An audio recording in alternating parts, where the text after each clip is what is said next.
이시안의 읽은 척 책방! 안녕하세요. 성신여대 겸임교수이자 지식편의점 시안책방의 주인 이시안입니다. 오늘 읽은 척 책방은 좀 특별합니다. 검색창에 제가 생일이라는 단어를 검색해서요, 그것과 연관된 책을 무작정 골랐는데요. 그렇습니다. 이 영상을 올리는 오늘이 바로 저의 생일입니다. 와! 해피 버스데이 투 미! 나름 자축하는 의미에서 선정한 퍼포먼스인데요. 생일 축하 댓글 많이 남겨주시고요. 생일 선물로 네이버에 이시안을 검색하셔서 저의 검색 순위를 만들어주시면 좋겠지만, 아직 우리 지구인 여러분이 그 정도 세와 규모는 아니잖아요. 그거는 다음 생일로 미루도록 하겠습니다. 다음 생일엔 반드시 화이팅! 그래서 읽게 된 책은요, 바로 이 책, 29생일 1년 후 죽기로 결심했다 입니다. 처음에 이 책의 설정이 상당히 끌려서 읽게 되었는데요. 2010년에 일본의 더 큰 감동을 이라는 슬로건 하에 진행된 일본 감동대상 공모전에서 1046대 1의 경쟁률을 뚫고서 당선된 공모작이라고 해요. 사실 2010년은요, 일본의 잃어버린 경제 20년의 끝자락에 있는 그런 시대거든요. 경제가 정말 안 좋을 때고요. 특히 청년 실업의 문제가 하늘을 찌를 때였습니다. 일본에서 2016년에 방영된 굉장히 히트한 드라마가 도망치는 것은 부끄럽지만 도움이 된다라는 드라마 작품이 있었는데요. 줄여서 이제 도망부끄라고 하거든요.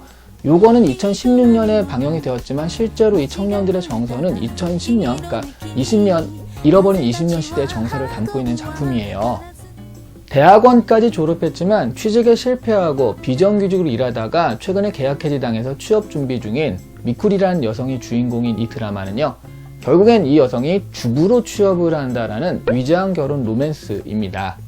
안타깝게도 이런 경제 상황이요, 지금 한국에도 나타나고 있죠. 이 드라마에 영향을 받은 것으로 추정되는 이번 생은 처음이라 라는 드라마가 방영될 정도로 굉장히 비슷한 상황이 되고 있습니다. 이 책 29생일 1년 후 죽기로 결심했다의 주인공인 아마리는 언제 잘릴지 모르는 파견사원이고요. 아버지 병 때문에 집안이 굉장히 어려운 상태입니다. 25살에 연애를 했다가 실패한 후로는 그 뒤로는 연애도 못하고 있고요. 스트레스로 계속 먹다 보니까 살은 되게 쪄있고, 그리고 스스로 되게 못생겼다고 생각하면서 자존감이 정말 낮은 상태거든요.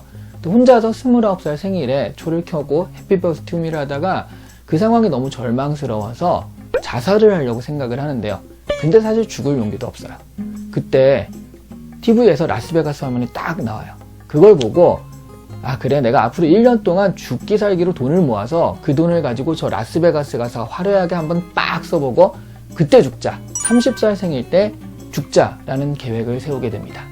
그리고 바로 다음 날부터 아마리는 평소에는 꿈도 못 꾸었던 일들을 하면서 정말 부지런히 돈을 모으거든요. 그야말로 죽을 각오로 한 거죠. 정확하게는 폼나게 죽기 위해서 일을 한 거니까요. 그리고 결과는요, 30세 생일 될 때 2만 달러 정도를 모으는데, 1만 달러는 라스베가스 사는 경비나 호텔비 이런 걸 쓰고요, 1만 달러를 가지고 블랙잭을 합니다.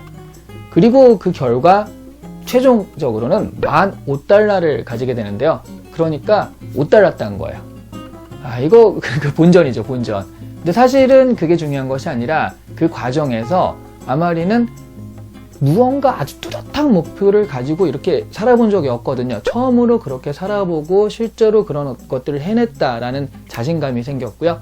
그리고 이제 그 사이에 친구들도 생기고 자존감도 좀 높아지게 되었거든요. 결과적으로 아마리는 죽지 않기로 결심을 했고요. 라스베가스에서 그래서 자신의 생과 자신감을 따오게 되는 거죠. 이 책의 처음 부분에서는 공감 포인트가 많았어요. 특히 아마리가 죽을 결심으로까지 몰리게 된 상황을 설명할 때요, 자기는 공부만 하는 학창시절을 보내다가 뭘 잘하는지도 뭘 좋아하는지도 모르고 어느 날 사회에 툭 던져진 사람이다 라고 표현을 하는데요. 그게 우리 현실과 상당히 비슷하죠. 사실 이 책은 감동대상 수상작이기 때문에 메시지가 어느 정도 뻔하게 예상이 되었지만, 그런데 비슷한 공감을 하는 사람들이 많은 지금에 이 뻔한 메시지가 필요한 사회가 아닌가, 그런 시기가 아닌가 하고 생각을 하면서 읽었습니다. 근데 읽다가 사실 약간 고민에 빠졌는데요.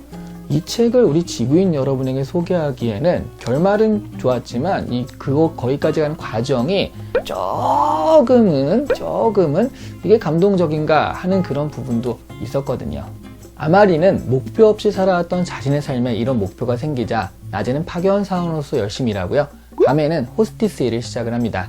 술집에 오는 사람들과 이야기 상대가 돼주고 술도 같이 마셔주는 그런 직업이죠.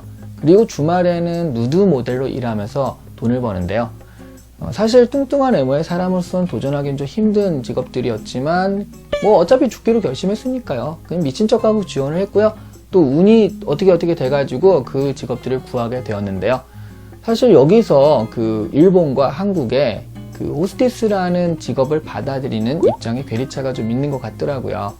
그래서 청년들에게도 이 책을 소개해야 되는 입장에서는 약간은 고민이 되는 지점이기도 했습니다.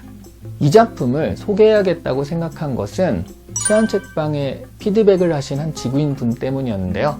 여러분이죠. 그분이 이제 시안책방은 다양한 책을 소개하기 때문에 진짜로 서점에 와 있는 것 같다라고 하시더라고요. 실제로 서점에서 이렇게 책 하나 딱 손에 잡았는데 이런 말랑말랑한 에세이가 있을 수도 있는 거잖아요. 이 책의 마지막을 읽는 순간까지도 사실 이걸 소개해야 되나 말아야 되나 약간 고민하고 있었는데요. 마지막 메시지가 좋더라고요. 나는 죽는 순간까지 내일이라는 말을 쓰지 않을 것이다. 앞으로 나의 인생은 천금 같은 오늘의 연속일 테니까 라는 메시지였거든요. 사실 미래가 불투명하다는 이유로 오늘을 낭비하는 사람들이 의외로 많습니다. 하지만 어떻게 보면요, 미래라는 것은 허구의 개념이고요. 사람이 실제적으로 현실적으로 접촉할 수 있는 것은 늘 오늘밖에 없죠. 컨트롤할 수 있는 것도 오늘밖에 없고요. 오늘에 충실하게 살면 미래는 그에 따라 다가오는 것이니까요. 미래가 잘 안 보이고 불확실하다 라고 한다면 오늘에 충실한 것도 좋은 방법이다 라고 저도 상당히 공감하는 이야기입니다.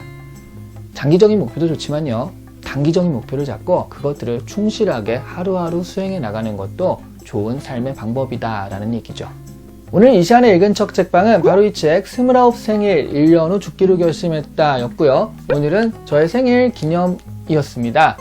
그래서 저에게 생일 선물로요, 구독, 좋아요, 댓글, 그리고 주변 사람들에게 전파 중에 적절한 것을 골라 선물로 주시면 좋겠습니다. 감사합니다.